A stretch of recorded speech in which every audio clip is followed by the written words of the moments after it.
amigos televidentes de IRMIE Salud.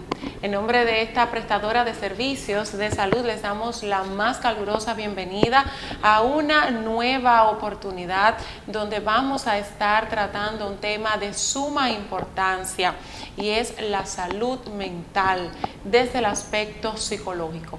Al mismo tiempo estamos muy contentos, llenos de gozo, porque le estamos dando la bienvenida a una nueva especialista, nueva porque se suma con nosotros, pero tiene una vasta experiencia y estamos hablando de la licenciada María Martínez, psicóloga. Claro que sí, muy importante el tema porque es uno de los principales obstáculos a los que nos enfrentamos pues los profesionales de la salud mental, y es que definitivamente es cuestión de educación, porque si nos comparar con otros países, claro está, que son un poquito más avanzados que nosotros, tener un psicoterapeuta es algo normal, es como tú tener un pediatra, es como tú tener un cardiólogo, pero al final en nuestro país es cuestión, como decías, de estigmas, de mitos, ¿verdad que sí?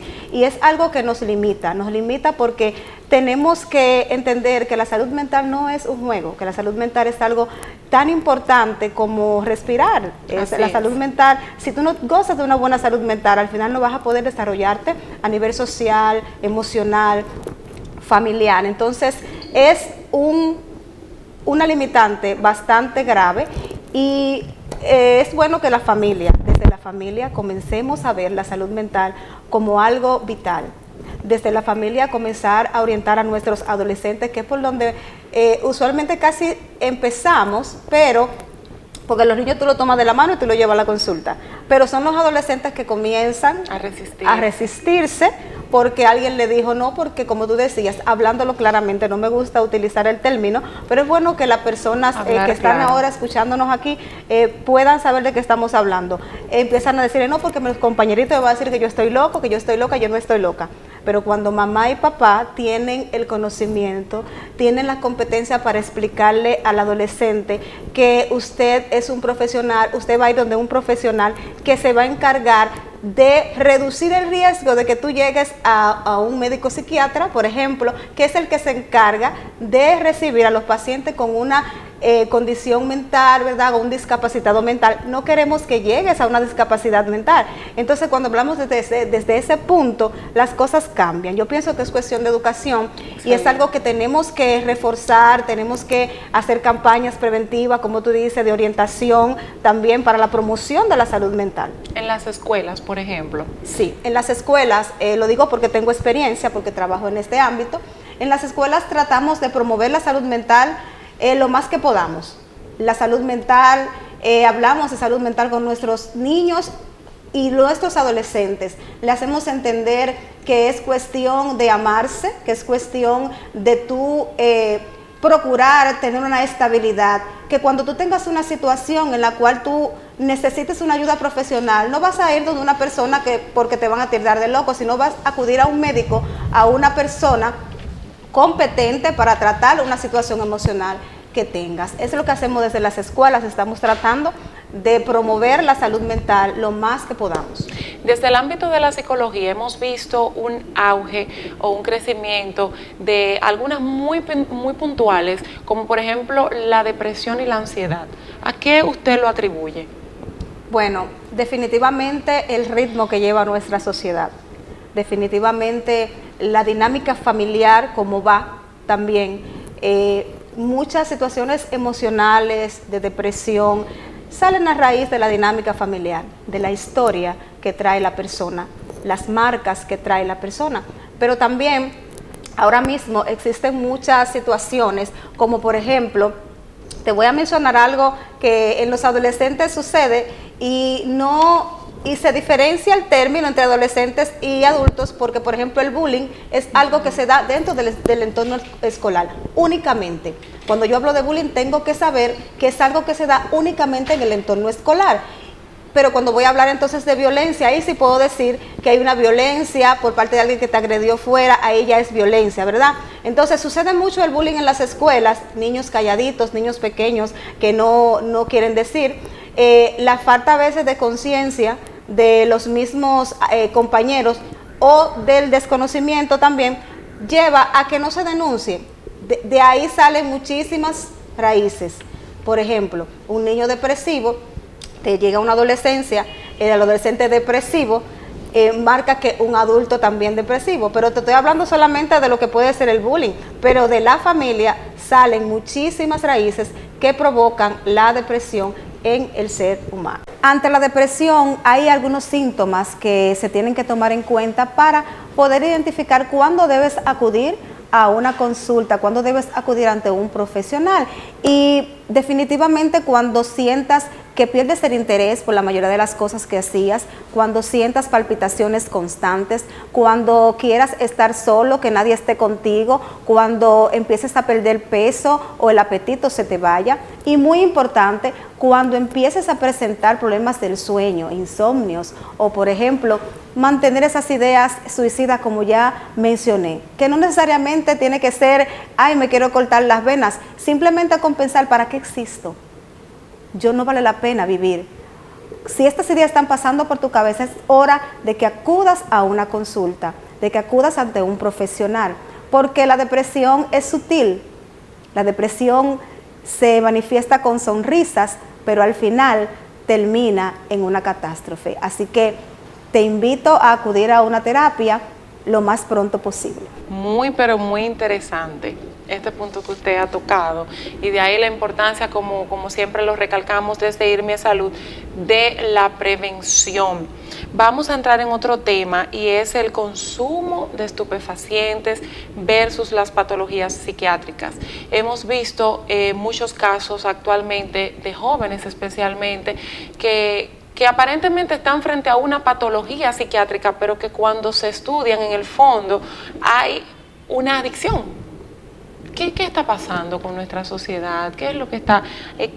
¿Cuáles son esos orígenes que ustedes han identificado ante esta situación y cómo poder enfrentarlo? Bien, el consumo de sustancias psicoactivas, estupefacientes, como podamos llamarle, es un problema de salud pública, porque precisamente como tú lo dices, las sustancias alteran el cerebro, alteran los niveles. Hay sustancias que son depresoras del sistema nervioso central, pero hay otras que la activan. Entonces todo esto lo que hace es ese revuelo, que empiecen a manifestar síntomas que parecieran tener un origen patológico, ¿verdad? Pero su origen en verdad es, como tú dices, viene por la adicción. Entonces, una de las cosas, de las limitantes que nosotros tenemos como sociedad, es que hay muchas drogas que son legales. Por ejemplo, el consumo de alcohol. Empezando por ahí, que es el consumo de alcohol y el consumo de cigarrillos, por ejemplo, son las drogas de inicio. Usualmente por ahí es que se comienza. Y lamentablemente el consumo de alcohol, en uno de los estudios que me tocó realizar, pude observar que el consumo de alcohol inicia en casa, con papi y mami dándote un traguito los diciembres, en las fiestas, y por ahí se va, ¿no? Ya él tiene edad para tomarlo. O sea, la permisividad que tiene la sociedad, principalmente la familia, los padres, con relación a lo que son las sustancias psicoactivas, no nos ayuda.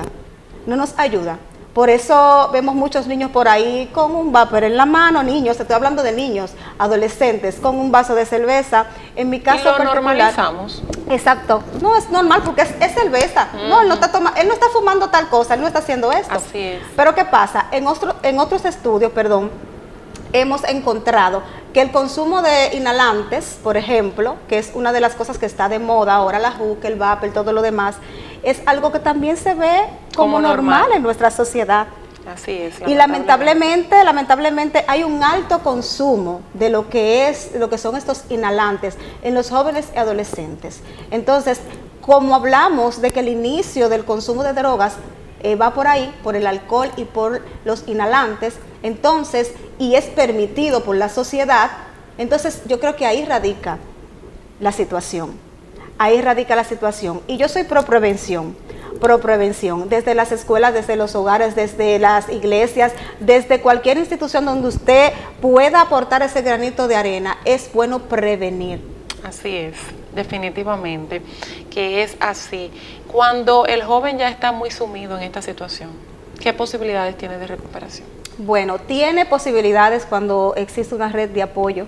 En este caso, la principal red de apoyo que tiene que tener es en la familia, porque cuando hay un consumo, por ejemplo, para tú acudir a un psicólogo, tú tienes primero que querer ir para poder, para que el efecto de la terapia sea eficiente, ¿verdad? Por ejemplo, en el caso de las adicciones, cuando la red de apoyo, tu familia, decide llevarte, decide ir contigo, porque hay situaciones en la que el paciente llega a internarse, o sea, es el interno que luego entonces vamos a intervenir por la situación de gravedad que presentó el paciente. Entonces, cuando tu familia te apoya, el efecto de la terapia puede ser mucho mejor. Te decía, tú tienes que acudir a la consulta, tienes que querer ir, pero en el caso de los jóvenes adictos, por ejemplo, la familia, si se encarga de llevarlo, la terapia puede ser efectiva también, aún él se resista, puede ser efectiva, porque la terapia se combina en lo que son la psicoterapia, pero también con el médico psiquiatra que se encarga del medicamento.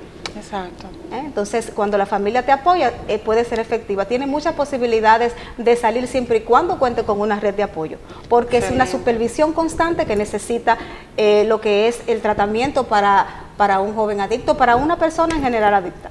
Excelente, muchísimas gracias. Han sido unas explicaciones muy claras y también muy edificantes ante, como ya habíamos dicho anteriormente, el auge que han tenido estas patologías, estas situaciones que van de la mano con lo que es la cultura, la educación. Necesitamos implementar estos consejos desde la familia, desde las escuelas, desde la sociedad, desde los gobiernos, en sentido general. Así es. Así es que le agradecemos muchísimo, licenciada María Martínez, por haber compartido con nosotros estos minutos. Recordarles que la licenciada está acá en el Instituto Regional Materno Infantil Especialidades los sábados desde la mañana. ¿Específicamente qué hora, licenciada? Desde las 8 de la mañana hasta las 3 de la tarde estamos aquí. O sea que el paciente que quiera llegar a la tarde tiene que agendar su cita para las 2 de la tarde, porque hasta las 3 entonces estoy aquí. Excelente. ¿Y el proceso para hacer la cita puede ser ese mismo día o con cuántos días de antelación? Bueno, es recomendable que llamen antes y hagan su cita con tiempo, pero si se presenta alguna emergencia, estamos a la disposición de atender, pueden venir, no importa, buscamos el espacio, porque para eso estamos, para servir. Perfecto, pues muchísimas gracias, ya ustedes lo saben, acá en el Instituto Regional Materno Infantil Especialidades, muy contentos de que la licenciada María Martínez se sume al staff de especialistas de la salud mental, un tema tan importante y ante el cual necesitamos seguir fomentando prevención. A ustedes, gracias por la sintonía, será hasta una próxima edición de IRMI Salud. Muchísimas gracias, licenciada.